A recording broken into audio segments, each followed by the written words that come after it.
Hello students. आज आप लोगों के साथ जो हम डिस्कस करने जा रहे हैं वो है बच्चों परमानेंट टिश्यू। पहले हम जानेंगे कि ये जो परमानेंट टिश्यू है इसका मतलब क्या है बच्चों।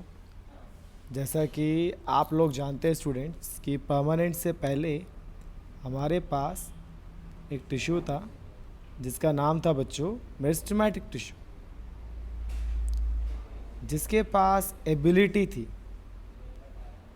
किस चीज़ की, टू डिवाइड, अपने आप को डिवाइड करने की एबिलिटी थी।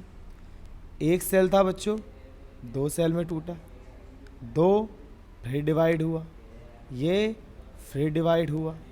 इस तरीके से ये प्रोसीजर लगातार चलता रहा। इसका मतलब इसके पास डिवाइडिंग कैपेसिटी है। लेकिन कई बार ऐसा होता है बच्चों कि इसकी डिवाइडिंग कैपेसिटी ख़त्म हो जाती है। मतलब sometimes this meristematic tissue loss ability to divide. और जब बच्चों ये डिवाइड करने की एबिलिटी खो देते हैं तब बच्चों ये क्या बन जाते हैं, तब बन जाते हैं ये परमानेंट टिश्यू। क्या बनते हैं बच्चों? Permanent tissue. तो अपना माइंड सेटअप बना लीजिए बच्चों। क्या बना लीजिए कि जो परमानेंट टिश्यू है कोई नया टिश्यू नहीं है, मेरिस्टेमेटिक से ही बन के आया है। ये मेरिस्टेमेटिक टिश्यू अपने आप को जब तक डिवाइड कर रहा है वो मेरिस्टेमेटिक है, लेकिन जैसे अपने डिवाइड करने की एबिलिटी खो देता है बच्चों तो ये परमानेंट बन जाता है। यहाँ लिखा मैंने ऑलरेडी बच्चों शेयर किया हुआ है। टिश्यू जो मेरिस्टेमेटिक टिश्यू से आते हैं और मैच्योर हो जाते हैं। मैच्योर जब अपने आप को और ज़्यादा डेवलप नहीं करते, और ज़्यादा ग्रो नहीं करते, और ज़्यादा डिवाइड नहीं करते बच्चों, तो कहते हैं कि मैच्योर हो चुका है। ज़्यादातर ये परमानेंट टिश्यू डेड सेल्स के बने होते हैं जो लॉस कर चुके होते हैं अपनी पावर टू डिवाइड। एक fix shape, fix size, fix function, और ये कई डेड टिश्यू के भी बने होते हैं तो कई लिविंग सेल के भी बने होते हैं। बच्चों किसके बने होते हैं? या तो ये डेड सेल के बने होते हैं, ठीक है, या तो ये लिविंग सेल के बने होते हैं बच्चों। और जैसे मैंने आपसे कहा कि मेरिस्टेमेटिक टिश्यू से ही परमानेंट बनता है बच्चों, तो कितना इंटरेस्टिंग सा पॉइंट यहाँ लिखा है बच्चों इन्होंने कि क्या लिखा है देखिए, द प्रोसेस बाय विच, वो प्रोसेस जिससे मेरिस्टेमेटिक टिश्यू परमानेंट बन जाते हैं उस प्रोसेस को डिफरेंशिएशन कहते हैं बच्चों। तो आई थिंक परमानेंट का मतलब आपको समझ में आ गया होगा। परमानेंट का मतलब होता है बच्चों जो अपने आप को अब फिक्स कर चुका है, जो अपने आप को अफिक्स कर चुका है, जो अपनी डिवाइडिंग कैपेसिटी खो चुका है। इसके पास अगर हम बात करें तो इसके पास कोई डिवाइडिंग कैपेसिटी नहीं है। ये फिक्स हो चुका है, fix shape, fix size, fix function, ठीक है। तो मेरे ख्याल से परमानेंट टिश्यू आपको क्लियर होगा। बेटे परमानेंट टिश्यू को दो कैटेगरीज में डाला गया, आप देखेंगे सिंपल। सिंपल मतलब बच्चों जो बने होते हैं made up of one type of cell, जो एक ही तरीके के सेल से बने होते हैं। They are made up of more than one type of cell बच्चों। तो जो एक टाइप के सेल से बने होते हैं सिंपल। सिंपल है मतलब सिंपल, बहुत छोटी सी चीज है। कॉम्प्लेक्स जिसमें कि सेल तो होते हैं पर सबका शेप साइज अलग अलग होता है बच्चों, ठीक है। अब ये कॉम्प्लेक्स परमानेंट टिश्यू दो तरीके के हैं, जाइलम फ्लोएम, और सिंपल है तीन, पैरन, कॉलन एंड स्क्लेरल बच्चों। तो मेरे ख्याल से यहाँ परमानेंट टिश्यू आपको क्लियर होगा कि बेटा मेरिस्टेमेटिक टिश्यू के पास डिवाइड करने की एबिलिटी होती है, पर अगर डिवाइडिंग एबिलिटी खो देते हैं तो बेटा ये बन जाते हैं परमानेंट टिश्यू। परमानेंट टिश्यू दो तरीके के होते हैं, अगर एक टाइप का सेल है सिंपल, एक से ज़्यादा है तो कॉम्प्लेक्स। मेरे ख्याल से बच्चों यहाँ तक आपको क्लियर होगा। अब मैं आप लोगों के साथ डिस्कस करने जा रहा हूँ कि ये जो हमारे सिंपल में पैरन, कॉलन, स्क्लेरल है, इनमें क्या डिफरेंस होता है बच्चों।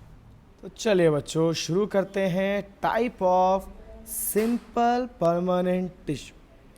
परमानेंट टिश्यू तीन तरह के होते हैं बच्चों, पैरन काइमा, कॉलन काइमा और स्क्लेरल काइमा। पैरन काइमा लिविंग सेल के बने होते हैं बच्चों, जिंदा सेल। कॉलन काइमा भी लिविंग सेल, लेकिन स्क्लेरल काइमा बने होते हैं बच्चों डेड सेल के, क्योंकि इनका मेन काम होता है प्रोटेक्शन करना। क्या होता है बच्चों? प्रोटेक्शन करना। आपने कोकोनट देखा होगा, कोकोनट के ऊपर हस्क होता है पूरा, हस्क मतलब उसके ऊपर जो रेशे टाइप लगे होते हैं, आपने देखा होगा, जो खींचते खींचते जान निकल जाती है बच्चों, ठीक है। तो उसके ऊपर जो हस्क होता है ना, जो उसके ऊपर डेड सेल्स से बना होता है, वो स्केरल कायमा ही होता है बच्चों। तो पहले हम शुरू करेंगे बच्चों पैरेंट कायमा से, जानेंगे पहले इसका कैरेक्टर, क्या कैरेक्टर है बच्चों। जो पैरेंट कायमा होता है, जो आपका पैरेंट कायमा होता है स्टूडेंट्स, सबसे पहले पैरेंट कायमा जो है एक पैकिंग टिश्यू है बच्चों। क्या मतलब होता है अगर मैं एक वर्ड यूज़ करता हूँ पैकिंग टिश्यू? पैकिंग टिश्यू का मतलब होता है बच्चों, कहीं भी खाली स्पेस पड़ा हुआ है तो वहाँ पैरेंट कायमा जाएगा और उस चीज़ को फिल कर देगा। फिलिंग टिश्यू भी कह सकते हैं, ये फिल करता है, जहाँ भी चीज़ें एम्प्टी पड़ी होती हैं बच्चों उसको फिल कर देता है। ये काम पैरेंट कायमा के हैं बच्चों, ठीक है। लिखा हुआ है दैट फिल्स, यहाँ मैंने आपको ऑलरेडी यहाँ शो कर रखा है कि बच्चों एक बेसिक पैकिंग टिश्यू है जो खाली जगह को भरता है बच्चों, और सबसे ज़्यादा प्लांट पाया जाता है, सबसे ज़्यादा पाया जाता है बच्चों। आप जब इसके स्ट्रक्चर को देखेंगे तो आपको इसके स्ट्रक्चर्स में काफ़ी जगह बीच बीच में बच्चों गैप्स मिलेंगे। ये गैप्स मिलने की वजह से हम बोलते हैं कि लूजली पैक्ड है, और एक काम और करने लग जाते हैं। क्या करने लग जाते हैं बच्चों? गैसेस का एक्सचेंज, क्योंकि एम्प्टी स्पेसेस ज़्यादा होते हैं। लिखा है बच्चों have large intercellular space, loosely packed होते हैं बच्चों। तो ये तो हो गए पैरेंट कायमा के सेल के कैरेक्टर क्या है। कैरेक्टर क्या है? बेसिक पैकिंग टिश्यू है, फिलिंग टिश्यू है, गैप अवेलेबल है, ठीक है। ये सब चीज़ें हो गई पैरेंट कायमा के कैरेक्टरिस्टिक्स के बारे में। इसके कैरेक्टरिस्टिक्स के बाद अब हम बात करेंगे बच्चों किस चीज़ की, कि ये जो है पैरेंट कायमा, इनका फंक्शन क्या है बच्चों, क्या फंक्शन ये परफॉर्म करते हैं, उसके ऊपर आते हैं बच्चों, ठीक है। इसका बेसिक फंक्शन क्या है? तो अगर हम इसके फंक्शन की बात करें पैरेंट कायमा के ही, तो सबसे पहला काम है बच्चों कि ये स्टोरेज का काम करता है। किसका काम करता है बच्चों? स्टोरेज का। क्या स्टोर करेगा? आपके लिए खाना भी स्टोर कर देगा, आपके लिए तो वेस्ट भी स्टोर कर देगा। स्टोरेज का काम है, सबसे पहला काम बच्चों क्या है इसका? स्टोरेज का है। कई बार आप क्या देखेंगे, इन पैरेंट कायमा के पास तो क्लोरोफिल भी आ जाता है। अगर पैरेंट कायमा पे क्लोरोफिल आ जाए तो इसको बच्चों क्लोरेन कायमा कहते हैं। क्या कहते हैं बच्चों? क्लोरेन कायमा। देखो पहले लिखा मैंने, क्या लिखा है बच्चों? When it contain chloroplast having chlorophyll, जो कि फोटोसिंथेसिस में हेल्प करते हैं, इसको बोलते हैं क्लोरेन कायमा। तो कई बार इनके पास क्लोरोफिल अवेलेबल होता है तो इसको हम क्या कहते हैं बच्चों? क्लोरेन कायमा कहते हैं। तो कई बार आप देखेंगे कि इनके पास एयर कैविटीज़ होती हैं। एयर कैविटीज़, खाली जगह, खाली स्पेस अवेलेबल होते हैं जो इन प्लांट्स को फ्लोट करने में हेल्प करते हैं, तैरने में हेल्प करते हैं। तब इनका नाम पड़ जाता है बच्चों एरेन कायमा। तो देख रहे हैं क्या क्या हेल्प कर रहे हैं, ये आपको फोटोसिंथेसिस में हेल्प करते हैं, ये आपको फ्लोटिंग में हेल्प करते हैं, ये स्टोरेज में हेल्प करते हैं। ये सब चीज़ें होगी इसकी फंक्शंस बच्चों। क्या क्या इसके फंक्शन है? लास्ट से मैंने यहाँ शो कर रखा है बच्चों आपके सामने। इसकी लोकेशन कहाँ पाया जाता है? ये पाया जाता है नॉन वीडियो और सॉफ्ट हिस्सों में, root, stem, leaf and flowers में बच्चों। तो मेरे ख्याल से आप लोगों को क्लियर होगा कि पैरेंट कायमा क्या करता है बच्चों। पैरेंट कायमा का क्या कैरेक्टर है? सिंपल टिश्यू है, ठीक है। इसमें काफ़ी सारे एम्प्टी स्पेसेस होते हैं, इसका न्यूक्लियस काफ़ी डेंस होता है, लार्ज बड़े बड़े स्पेस खाली होते हैं इसके अंदर। तो ये पैरेंट कायमा का चार्ट मैं आप लोगों को समझा चुका हूँ। चलिए अब चलते हैं बच्चों कॉलन कायमा की तरफ। तो चले बच्चों अब स्टार्ट करते हैं, अगले टर्म पे आते हैं, और ये है हमारा कॉलन कायमा बच्चों। कॉलन कायमा का फिर वही काम, पहले हम इसके कैरेक्टर पढ़ेंगे बच्चों। कैरेक्टर क्या है? लिविंग सेल है, वहाँ भी लिविंग सेल थे, ध्यान रखिएगा, इससे डिफरेंस भी याद होता रहेगा। एलोंगेटेड सेल्स हैं, इसके सेल्स को देखेंगे तो ऐसे रॉड टाइप दोनों एंड से खुले हुए होते हैं, ठीक है। ऐसे एलोंगेट मतलब होता है ऐसे एलोंगेट निकला हुआ, ऐसे एलोंगेटेड शेप्स होते हैं बच्चों इनके पास। इरेगुलर थिकनिंग होती है बच्चों कॉर्नर्स पे। आप यहाँ देखेंगे जो शेप्स यहाँ बनी हुई है इसके स्ट्रक्चर्स में देखेंगे तो जो इसकी वॉल्स को अगर आप ऑब्जर्व करेंगे तो इरेगुलर, कहीं ज़्यादा थिकनिंग, कहीं कम थिकनिंग, कहीं ज़्यादा थिकनिंग, कहीं कम थिकनिंग, इरेगुलर थिकनिंग होती है। और किसकी? सेलुलोज की बच्चों, और पैक्टिन की होती है। कोई भी गैप नहीं होता, होता है तो बहुत कम। जो इनके सेल्स होते हैं इनके सेल्स के बीच में गैप काफ़ी कम होता है, बहुत लेस गैप होता है, जबकि आपने पैरेंट काइमा में देखा था काफ़ी लार्ज गैप था। ठीक है, कॉलन काइमा का जो सेल है उस पे न्यूक्लियस होता है, डेंस साइटोप्लाज्म होता है, लार्ज वैक्यूल होता है, ये बिल्कुल सेम पैरेंट काइमा की तरह है। तो कैरेक्टर आप देख रहे हैं कि ऑलमोस्ट दोनों के सेम है, बस थोड़ी अलग अलग चीज़ें क्या हैं। एक तो इसके पास इंटरसेलुलर स्पेस बहुत कम है, दूसरा इसका जो वॉल है वो इरेगुलर थिकनिंग का है, कहीं पर ज़्यादा थिकनिंग है और कहीं पे कम थिकनिंग। बात करें इसके फंक्शन की बच्चों, इसका मेन फंक्शन क्या होता है, तो फंक्शन की अगर बात करें बच्चों, तो अगर इसका फंक्शन देखें, कॉलन काइमा फ्लैक्सिबिलिटी देता है। फ्लैक्सिबिलिटी मतलब जो आपने बहुत से स्टेम देखे होंगे, हवा वगैरह चलती है बच्चों तो आपने देखा होगा गिरते नहीं हैं।